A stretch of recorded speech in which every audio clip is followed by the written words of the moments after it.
Meu nome é Kayan e eu vou seguir com a apresentação do trabalho Probability of Default for Lifetime Credit Loss for IFRS 9 with Machine Learning Comparing Risk Survival Analysis. O risco de crédito mensura a probabilidade o risco de uma contraparte não honrar com suas obrigações financeiras, tem um papel fundamental na saúde financeira de firmas e de instituições. E uma das maneiras de abordar esse risco, de mitigar, é justamente se basear em classificações internas. O Comitê de Supervisão Bancária de Basileia tem inclusive uma orientação sobre o IRB, né, as medidas internas, e eles sugerem a estimativa de três parâmetros que, combinados, conseguem fornecer uma boa estimativa da perda de crédito esperada, que são probabilidade de inadimplência, probabilidade de default, PD, loss given default, LGD, ou seja, perda dado default, e exposure at default, quanto de exposição no momento de default. A probabilidade de default certamente tem uma grande importância na tomada de decisão, na concessão ou não de empréstimo. Inclusive, mudanças em regulações acarretam em mudanças significativas na maneira de modelar essa probabilidade, que é o foco desse trabalho.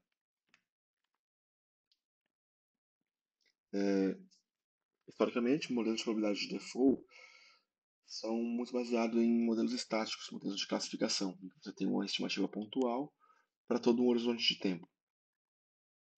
Novas regulações, como o IFRS 9, exigem uma estimativa mais dinâmica, um acompanhamento desse risco, como, por exemplo, a probabilidade de inadimplência dentro de 12 meses ou durante todo o tempo, ali o lifetime da operação de crédito. Isso exige modelagens mais dinâmicas. Um primeiro modelo que já nos vem à mente, certamente, é a análise de sobrevivência, que modela o tempo até a ocorrência de um evento.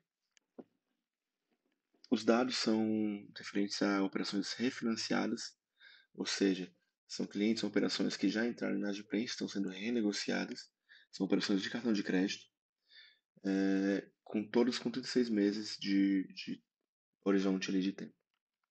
E as variáveis, as features, são basicamente informações de registro no momento da operação.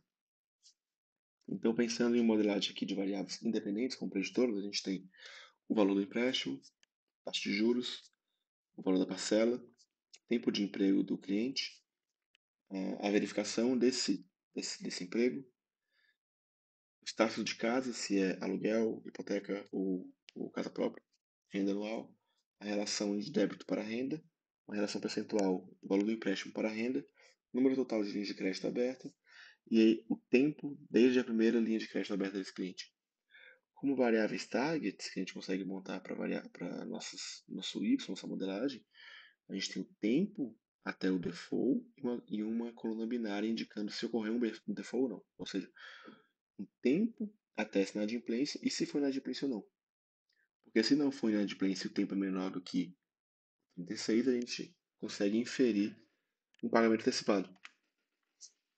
Certo? Então, a análise de sobrevivência ela modela. A gente tem função de sobrevivência, definindo a probabilidade de não experienciar um evento até o tempo t. E a hazard function são funções de taxa de risco instantânea. Elas têm relações entre si que nos ajudam a obter ou uma ou outra, ou a partir de uma a outra.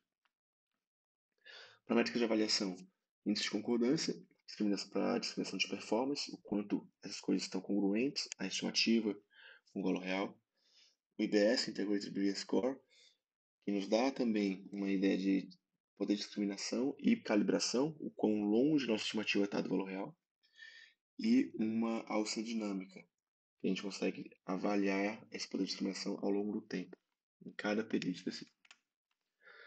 Risco competitivo, ele se dá no contexto em que dois eventos são mutuamente exclusivos, ou seja, a ocorrência de um evento implica na não ocorrência do outro. Risco de crédito, isso é bem ilustrado para inadimplência e pagamento antecipado. Se ocorre inadimplência, automaticamente não ocorre pagamento antecipado na mesma operação. Risco competitivo, então o objetivo se torna em estimular a função de incidência acumulada. Então, a gente vamos ter várias funções de incidência acumulada, uma para cada risco, e a ideia é estimar essas funções separadas para obter essa estimativa daquele risco específico.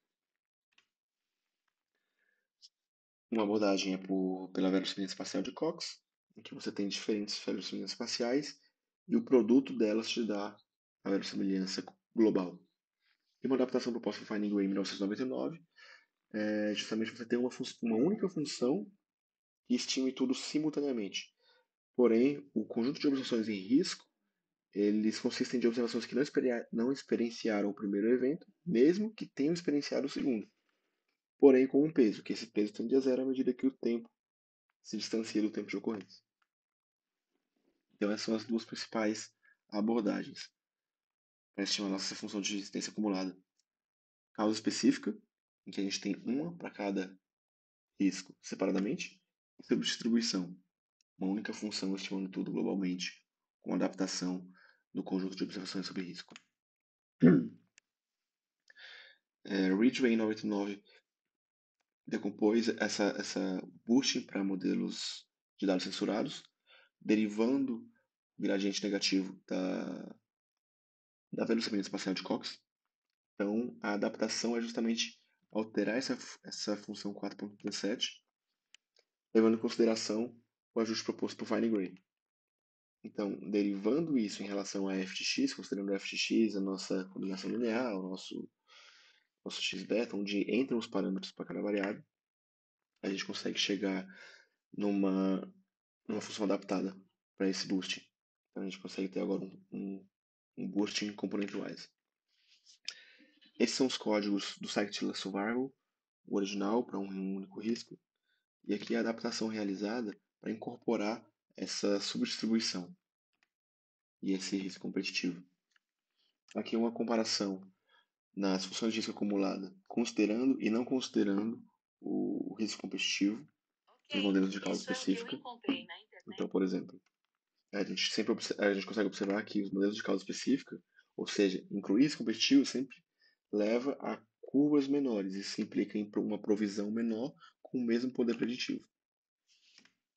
Avaliando todos os modelos, a gente observa que os modelos de subdistribuição teve um bom IBS na avaliação out of sample, com a AUC bem similar, e na avaliação out of time também, IBS se manteve e a AUC se manteve. Então é bacana observar que a gente tem um poder preditivo comparativo nessa adaptação de uma única função em relação aos modelos de causa específica, considerando component-wise gradient boosting. Aplicando agora uma taxa de juros de 7,5% e 12%, e variando o status da casa de hipoteca e aluguel, considerando o mediano e todas as outras variáveis, a gente consegue observar, comparar a curva de probabilidade acumulada de todos esses modelos. Subdistribution hazard para component wise, causa específica para component wise, causa específica para gradient boosting, causa específica para Cox. A gente vê que o subdistribution hazard sempre tem uma curva acumulada acima, ou seja, leva uma provisão maior, porém tem um poder preditivo competitivo, mostrando boa calibração ao decorrer do tempo e uma boa, um bom poder de discriminação. Os modelos de causa específica mostram boa calibração, bom poder de discriminação e uma probabilidade acumulada menor em todos os casos. Isso implica uma menor provisão com o mesmo poder preditivo, que implica em uma série de cadeias ali posteriores, gerando resultados positivos. Obrigado.